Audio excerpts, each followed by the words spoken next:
Hey, what's up everybody? This is Anthony from Anthony's Customs, and today I'm going to be reviewing the Marvel Legends 2-pack, or the Fantastic Four Classics, Super Skrull. The Ghost Rider video was kind of a test video for the new camera. That was at the super high resolution.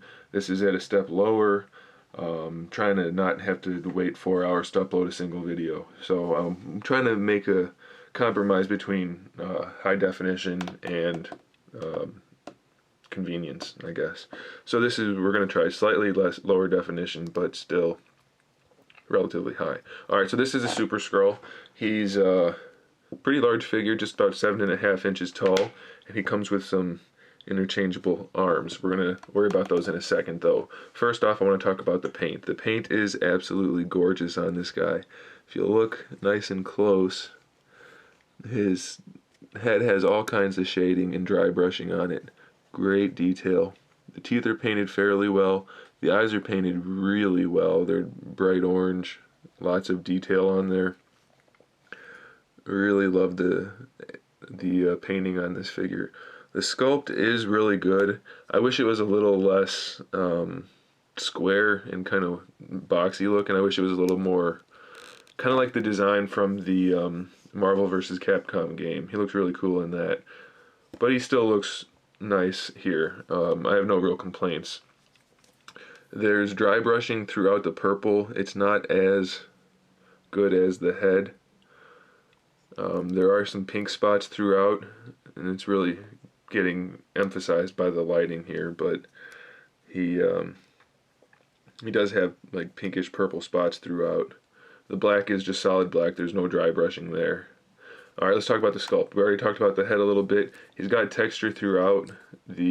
All the black parts, except for the gloves and boots, have this like almost like a corduroy texture.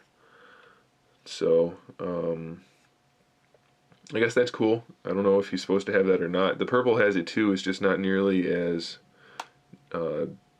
thick, I guess. It's not as textured, but it is textured to a degree. Before we move on with the articulation, let's look at the additional arms. They're sculpted really well. He's got the thing type of arms here. Each one is like that with the big rock fingers, and he's got blue flames. I'm not sure why it's gray and blue. Shouldn't it? I think it should be orange and red for the things rock and then fire. But the blue is translucent, so that's really cool. And it fades to the purple for his outfit.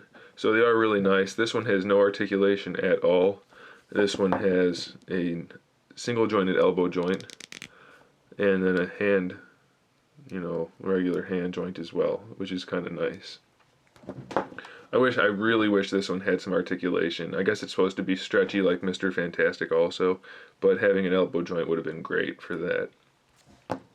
Alright, on to the articulation. The head, not a whole lot of movement there because the head's really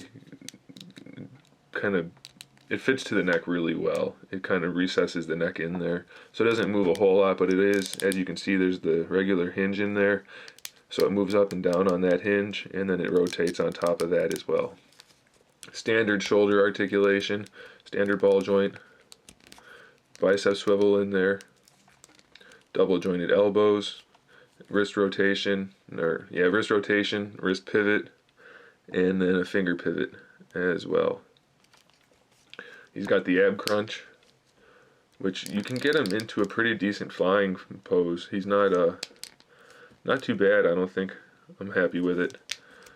So he's got the ab crunch, waist twist, standard hips that are really tight, but they are the good kind where they just go forward and back and then side to side with the rotation right there.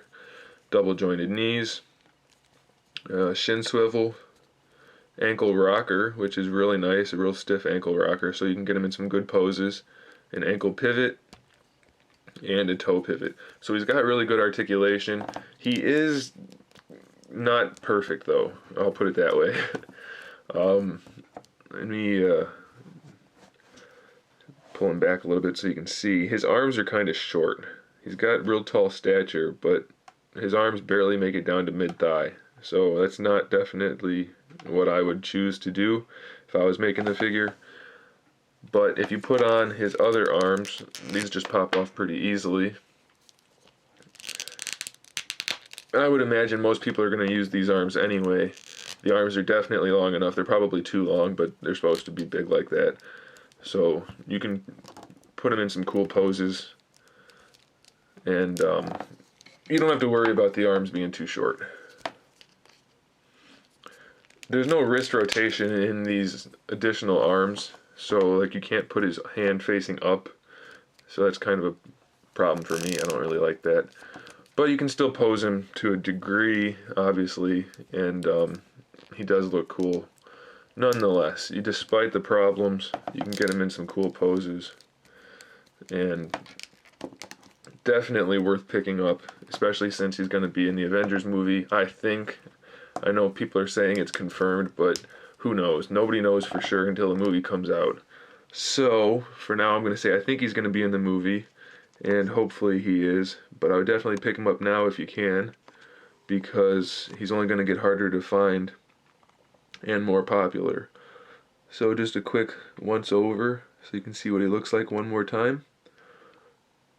There you have it, and there's his head with those great lit up eyes. They're not actually lit up, but they look like it. It's such a nice paint job. And on down to his lackluster boots. He does stand on his own. I was just holding him just in case. But there you have it. There is the Super Skrull. Really nice figure. It was from the 2-pack, this one. And like I said, he did come out previously in a Fantastic Four line. But this is one from the 2-pack. Came with the Kree Soldier. Great 2-pack right there. Kree Soldier's really bland and plain, but this guy makes it worth it, no doubt. So there you have it. Thanks for watching. Keep an eye out for more reviews. Give me some feedback on what you guys think about the camera. And in the meantime, keep collecting.